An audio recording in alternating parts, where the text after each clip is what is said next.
Olá, nesse segundo vídeo eu gostaria de falar agora da base bíblica e exegética que os dons continuam, certo?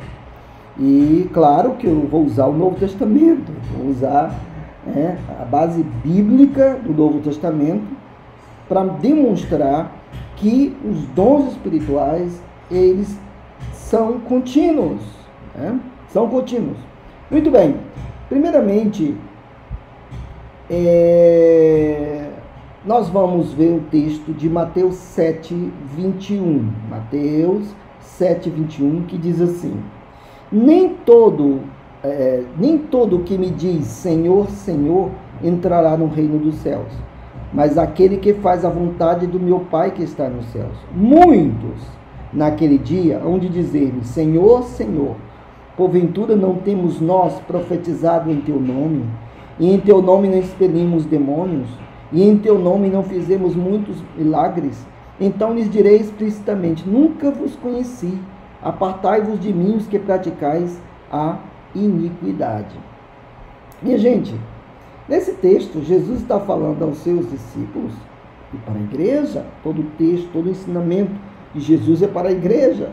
Muitos naquele dia dirão, Senhor, Senhor, não fizemos, não profetizamos em teu nome. Vejam que está naquele dia, ou seja, no dia do juízo, no dia que ninguém pode mentir.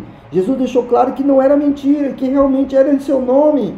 Em teu nome não profetizamos, em teu nome não fizemos maravilhas, tá? Mesma palavra grega para maravilhas, dunamis, né?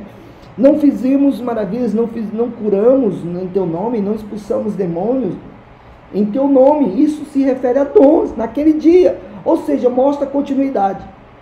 Aí alguns dizem o seguinte, não, mas isso aí se refere somente aos ímpios, tanto é que eles não foram salvos. Então, eles não foram salvos porque eles estavam exatamente fazendo esses dons. Olha só a interpretação dessas pessoas, né? Ou seja, essas pessoas não sabem o que o objetivo comunicativo do texto, que Jesus está mostrando exatamente o ápice de alguém, no contexto religioso. Eles até fizeram milagres em nome de Jesus, expulsaram em nome de Jesus, mas Jesus dirá, não vos conheço, não vos conheço. Ou seja, Jesus está demonstrando que os dons continuariam sim, porque naquele dia, muitos dirão que fariam e fizeram isso no nome do Senhor. Outra coisa, isso prova que não foram somente os apóstolos que fizeram milagres, mas são pessoas que não eram apóstolos, tanto é que não foram salvas. Então, se alguém disser que os milagres eram somente para os apóstolos, fica enganchado nesse texto. Aí alguém diz, mas ninguém sabe. Olha só a cabeça de uma pessoa. Isso aí, esse texto é muito duvidoso. Como é que Jesus está falando no final? Olha só, coloca em dúvida até a divindade de Jesus Cristo. Então, Jesus e a inspiração do texto. Jesus está falando de dons. Todas as palavras gregas aqui são usadas para dons, né? São usadas, vou colocar em grego aqui, né? São usadas para dons, né? Nem todo que me diz Senhor, Senhor entrar no reino dos céus, porém aquele que faz a vontade do meu Pai que está nos céus. Muitos dirão naquele dia, Senhor, Senhor, em teu nome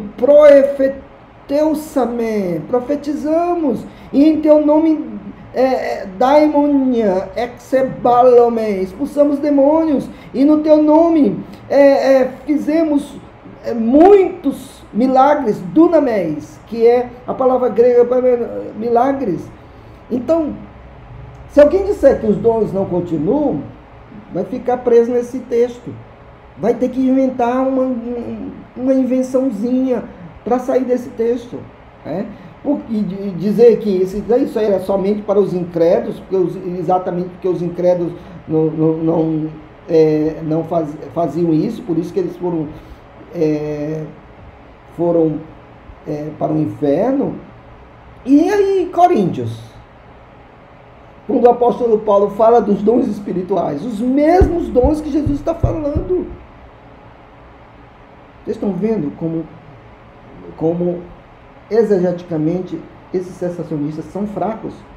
Vamos lá, João capítulo 14, verso 12. Eu vou colocar o link de uma exegese mais profunda de João 14, 12 no meu blog, tá? Mas eu quero falar em poucas palavras, João capítulo 14, verso 12. E eu vou colocar em grego, porque é muito importante esse verso, que diz assim: Amém, amém, legmi, hopstel es menta ega haego, poio kakeinos, poieses caem, mezzotuxo poieses hot e gruprosto, pateremu poreuma. Diz assim: em verdade vos digo, aquele que crê em mim, né, fará estas obras. Vejam que tem um artigo taerga, as obras que eu faço, né? E aquele que fará essas obras, as quais eu faço, e maiores do que essa fará, porque eu vou para o Pai, perante o Pai, prosto pateramu, eu vou perante o Pai, né? Então Jesus está dizendo: em verdade eu digo, aquele que crê em mim, né, fará estas obras, vejam bem, as obras as quais eu faço, estas obras as quais eu faço, e aquele fará as obras que eu faço, e maiores do que esta fará. Então, vejam bem, alguns comentaristas dizem que isso aí se refere ao Evangelho dos Apóstolos, porque eles pregaram o Evangelho de uma tal forma, né? A primeira se refere a milagres, né? Para as obras que eu faço, certo? E obras maiores, alguns dizem que se referem ao Evangelho, a explosão do Evangelho. Apenas um comentarista, né, que eu coloco no meu blog, ele diz, se refere aos dois aspectos, tanto obras que eu faço e obras maiores farão, se refere a milagres, né? E eles dizem: não, mas isso aí não é para a igreja, não. Isso aí não é para a igreja, não. Isso aí era somente para os apóstolos. Preste atenção, irmãos. Tudo que Jesus ensinou no Evangelho é para a igreja. Os apóstolos sabiam, estavam escrevendo para a igreja.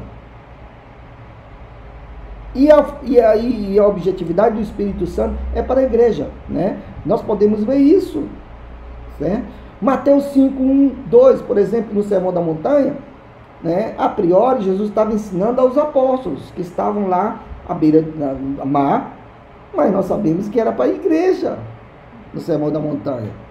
Tudo que foi escrito no Evangelho é para a igreja, é para a igreja. Capítulo 14 de João, principalmente, é para a igreja. O outro Consolador que viria é para a igreja. Ah, não, mas o verso 12 não é para a igreja. Não é para a igreja, né? Que diz, em verdade vos digo, aquele que crê em mim, fará estas obras. Uma coisa interessante é que no verso 11, o contexto é de obras maravilhosas, né? Crede em mim, porque eu estou no Pai e o Pai está em mim. Se não, né, diz aqui, crede em mim por causa das mesmas obras. Diz aqui, tá, erga, altar, por causa das mesmas obras. Agora, notem que aqui tem um artigo definido. O artigo definido é uma forma de coesão textual para demonstrar de um assunto que já estava falando anteriormente. Tá, erga, ou seja, essas obras, né? Jesus diz: em verdade vos digo, aquele que crê em mim fará estas obras, tá, erga. Se refere às obras que ele estava falando no verso 11, que eram maravilhas. Então, Jesus usa a mesma expressão em João 5,20, que eu quero mostrar para vocês. João 5,20 diz assim, ó: porque o Pai ama o Filho e todas as coisas mostra a Ele, os quais Ele mesmo faz, e mostrará maiores do que esta. E eu mostrará obras maiores do que esta. Olha só, aqui se refere a maravilhas. Está no contexto da cura do cego de nascença. Então, essas obras maiores farão se referem a milagres e não a evangelho. No contexto tanto imediato, como no contexto do Evangelho de João, e como nós vemos isso no Atos dos Apóstolos, e até mesmo em Mateus 7:11, quando Jesus diz que muitos naquele dia dirão: Senhor, em teu nome fizemos maravilhas. Então João 14:12 demonstra, claro, que Jesus Jesus ensina que obras maiores a igreja fará. Não só os apóstolos, mas a igreja. Então, se fosse só esse versículo, ainda poderíamos entender, mas há outros textos, como o 1 Coríntios capítulo 12, que Paulo ensina isso, que nós vamos depois falar sobre isso, né? E o que dizer de Marcos 16:17, né? Diz aqui, coloca em grego, né? E estes sinais seguirão aqueles que creem. Aqueles que creem. Em meu nome expulsarão demônios, falarão novas línguas, né? Pegarão em serpentes e beberão coisas mortíferas, certo? Então preste atenção. Esse texto está junto com o texto da grande comissão. Aí alguns dizem o seguinte: não, esse texto é um texto duvidoso porque não tem nos melhores manuscritos. Isso não é verdade, gente. Isso não é verdade. Inclusive a minha dissertação de mestrado foi com base nesse texto de Marcos, capítulo 16, verso 9 até o verso 20. Diz que não estão nos melhores textos, apenas 3 manuscritos, que são os piores. Mas a maioria esmagadora de manuscritos está esse texto, testificado pelos pais da igreja, pelos lecionários, pelas versões, certo? E ainda tem um texto na mesma época, dos que eles chamam de melhores textos, que é o Códice Washingtoniano, do 4º século. Minha gente, não tem desculpa. Esse texto está dizendo: esses sinais seguirão aqueles que creem. Seguirão. Agora, isso aqui não é uma ordenança, isso aqui é uma promessa. Ou seja, Jesus está dizendo: isso aí vai acontecer. Jesus não está dizendo: isso tem que acontecer. Então, alguns olham esse texto como se fosse uma ordem de Jesus. Não, porque tem que ter. Não, Jesus está dizendo: esses sinais seguirão aqueles que creem. Esses sinais seguirão aqueles que creem. Certo? É uma promessa. Jesus está dizendo que vai acontecer. Não tem como sair desse texto, minha gente. Não tem como sair desse texto. Uma das coisas interessantes que eu queria mostrar para vocês é que o apóstolo Paulo, no capítulo 14, verso 22, ele parece que cita o que aconteceu com Marcos. Vamos ver esse texto. Marcos 14, 22, 22, desculpa, 1 Coríntios 14, 22, deixa eu ver se eu acho aqui. 1 Coríntios 14, 22, isso aqui.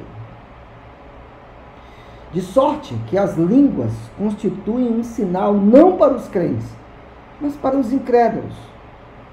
Mas a profecia não é para os incrédulos, sim para os que creem. Então notem, ele diz que as línguas constituem um sinal para os crentes. Ele diz que a língua constitui um sinal não para os crentes, mas para os incrédulos. Ora, de onde Paulo tirou isso? Paulo andava com Marcos. O único que falou, esses sinais seguirão aqueles que creem, né? Foi o evangelista Marcos. Paulo está citando exatamente Marcos 16. Paulo diz, olha, as línguas não constituem sinal para os incrédulos, para os crentes, mas para os incrédulos. Então Paulo cita o evangelho de Marcos. Em outras palavras. Mas vamos ver 1 Coríntios capítulo 12. 1 Coríntios capítulo 12, né? Vamos lá, 1 Coríntios capítulo 12.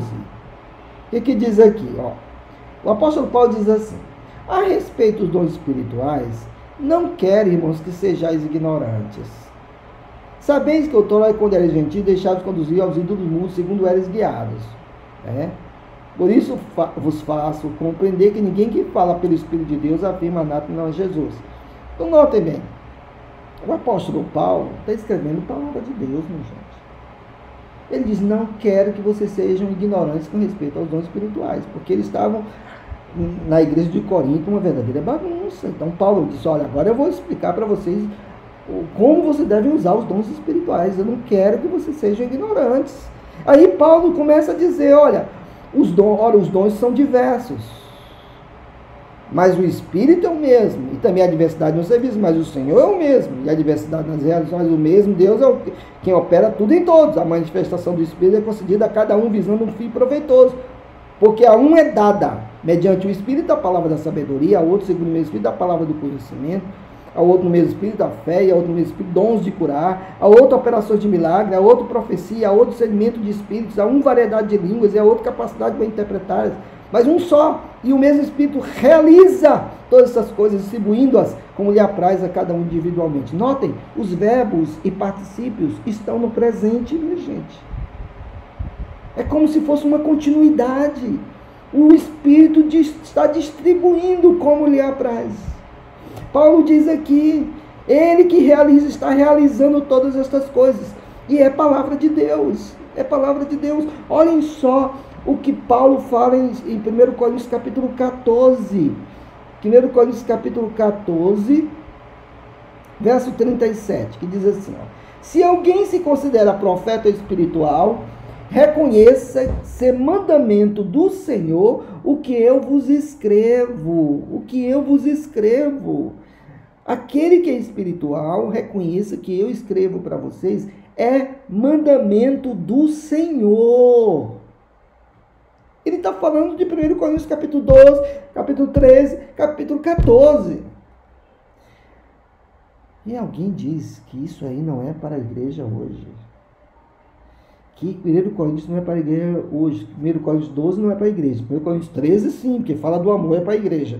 14 também não é para a igreja. 15 também é para a igreja. Então 12 é. 12 não é. 13 é. 14 não é. 15 é. Minha gente, não tem algo mais patético do que isso. Realmente, essas pessoas não são dignas de confiança de interpretação. Paulo está dizendo, eu não quero, presente, eu não quero que vocês sejam ignorantes. Aí, vejam bem, vamos agora ao capítulo 14, né? Do verso 1, que diz assim, ó. Olha o que Paulo diz aqui. Vejam bem, todos os verbos no presente. Segui o amor e procurai com zelo, é um só verbo, procurai no presente, com zelo, né? Procurai com zelo os dons espirituais, mas principalmente que profetizeis. E aí Paulo vai dar toda uma informação como eles devem usar os dons espirituais, né? Então, vejam bem, gente, que no verso 29, o apóstolo, né, fala sobre instrução que os profetas falem apenas 2 ou 3, né? Então, o apóstolo Paulo deixa claro aqui que no verso 14, que eles devem procurar os dons espirituais, principalmente que eles profetizem, porque quem fala em língua, fala aos homens, a não ser que ele interprete, certo? Então, realmente, é algo muito complexo, é algo muito perigoso que alguém se baseie nisso, tanto é que Paulo disse que os coríntios eram infantis, né? Ele tratava como crianças em Cristo, mas nós não podemos negar o que a Bíblia diz. O que a Bíblia diz. O que nós devemos ter é cuidado. Cuidado, muito cuidado, certo? Muito cuidado. Então, e outra coisa interessante, Paulo, ele diz que não era para proibir o falar em línguas, né? Vejam o que diz aqui o apóstolo Paulo, diz assim: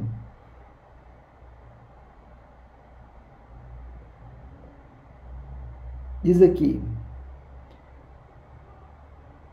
verso 39, portanto, meus irmãos, procurai com zelo o dom de profetizar, e não proibais o falar em línguas. Tudo, porém, seja feito com decência e com ordem. Então, minha gente, isso é palavra de Deus. O próprio Paulo diz, aquele que se diz espiritual, considere que eu estou escrevendo é palavra de Deus. É palavra de Deus. É palavra de Deus. Então, Paulo está instruindo a igreja de Corinto, que tinha os dons, que estava usando os dons, embora havia na igreja de Corinto uma má interpretação sobre os dons, né? Achando que eles eram os espirituais, tanto é que Paulo usa muito ironia nisso, e dizendo que eles eram espirituais porque falavam em línguas. O apóstolo Paulo deixa bem claro que isso não é espiritualidade. Paulo deixa claro também que há um caminho sobre o modo excelente, no capítulo 13, que é o amor, e Paulo no capítulo 14 ele faz uma instrução bem detalhada sobre os dons e como se deve usar. Muito bem. Agora vamos ver a continuidade no livro de Atos, minha gente, dos dons no livro de Atos. Porque se tem um livro que precisa ser a base para a continuidade dos dons, é o livro de Atos. Atos dos Apóstolos. Porque é a história da igreja. Então, o livro de Atos é exatamente para nós termos base, como é que Deus opera no meio da igreja, nos nossos dias também. Por exemplo, no livro de Atos fala, né, dos diáconos, certo?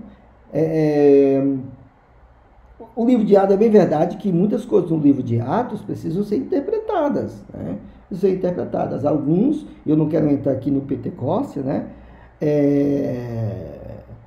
Que alguns dizem que o Pentecostes se repete, por isso que igrejas pentecostais, certo? Outros dizem que o Pentecostes ali era algo exclusivo, né? Mas uma coisa nós sabemos, ali foi a inauguração que o Espírito Santo, né, veio sobre a igreja, né? Tanto é que a promessa de Joel não era somente para os apóstolos. Os vossos jovens terão visões, os vossos velhos, né, os vossos jovens terão sonhos, os vossos velhos terão visões, certo? Até que venha o grande dia do Senhor, certo? Então ali é a plenitude do Espírito, e essa plenitude do Espírito o apóstolo Paulo ser cheio do Espírito, né? É contínua na igreja, Mas independente de eu entrar nisso, cerca dos dons, nós precisamos ver a continuidade no livro de Atos. Por exemplo, Atos 11, 27. Vamos lá, Atos 11, 27, que diz assim: naqueles dias desceram alguns profetas de Jerusalém para Antioquia, e apresentando-se um deles, chamado Ágapo, dava a entender pelo Espírito que estava para vir grande fome por todo o mundo, o qual sobreveio nos dias de Cláudio. Bem, minha gente, aqui, vejam que o Lucas diz que alguns profetas vieram naquela região, e ele cita o nome de um profeta, Ágapo. que diz que se refere a uma fome que havia de vir, que dá a entender pelo Espírito, vejam, me dava a entender pelo Espírito que viria uma grande fome. Agora, você quer dizer que esse Ágapo era um profeta igual do Velho Testamento? Não, não. Não era no Velho Testamento, é no Novo Testamento. Certo?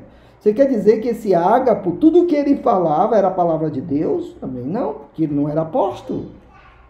Né? E não pode ser considerado um profeta dentro de Efésios capítulo 4, verso 11. Certo? Depois, eu vou demonstrar mais ainda. Depois nós vemos Atos 21, 10. Demorando-se ali alguns dias, desceu da Judéia um profeta chamado Ágapo, e vindo ter conosco, tomando o cinto de Paulo, ligando com ele os próprios pés e mãos, declarou: isto diz o Espírito Santo. Assim os judeus em Jerusalém farão ao dono deste cinto e o entregarão nas mãos dos gentios.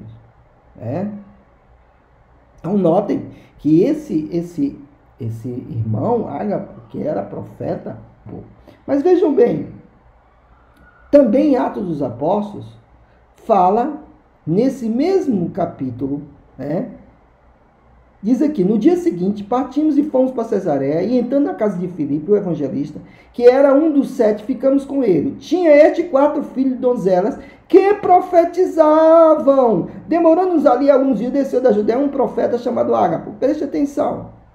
As filhas de Filipe profetizavam, ou seja, eram profetisas. Você vai dizer, um sensacionista vai dizer que essas profetisas eram profetas do Velho Testamento, eram profetas igual de Efésios 2:20, de 4:11. Então vocês têm que admitir que havia apóstolos, havia profetisas, então havia apóstolas. E isso é um engano. Aqui, profetisas se refere a dons espirituais. Tanto é que depois fala de Ágapo. Ágapo, que falou do cinto de Paulo. Então, Filipe tinha 3 filhas que elas profetizavam, ou seja, eram profetisas. E claro que essas profetisas, esses profetas, eram profetas de dons espirituais, eles não eram apóstolos. Isso é muito claro na interpretação, minha gente. Muito claro na interpretação. Então, minha gente, há muita base nas Escrituras que os dons continuam, deixando claro, com toda dificuldade, que às vezes esses dons trazem. Eu tenho um vídeo, se você quiser eu posso colocar aqui, que fala do reteté, que esse reteté não passa de uma ação de demônios.